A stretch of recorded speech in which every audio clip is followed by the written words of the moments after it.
Hello दोस्तों, नमस्कार। हमारे चैनल में सबका स्वागत है। मैं गाने जा रही हूँ सुहाग गीत। आप लोग को जैसा लगे कमेंट करके ज़रूर बताना। अच्छा लगे तो लाइक शेयर करें।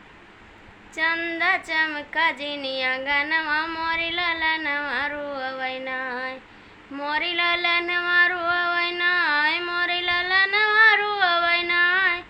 चंदा चमका जिनिया गानवा मोरी लाला नवारू अवैनाय।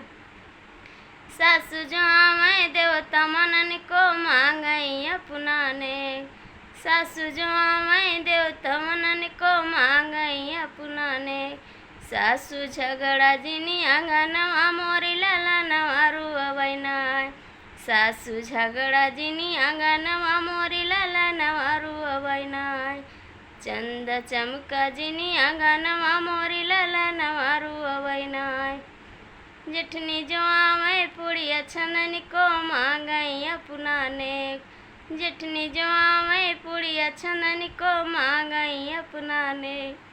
जेठनी झगड़ा जिनी आंगनवा मोरी लाला नवारू अवैनाय, जेठनी झगड़ा जिनी आंगनवा मोरी लाला नवारू अवैनाय। चंदा चमका जिनी आंगनवा मोरी लाला नवारू अवैनाय, मोरी लाला नवारू अवैनाय, मोरी लाला नवारू अवैनाय।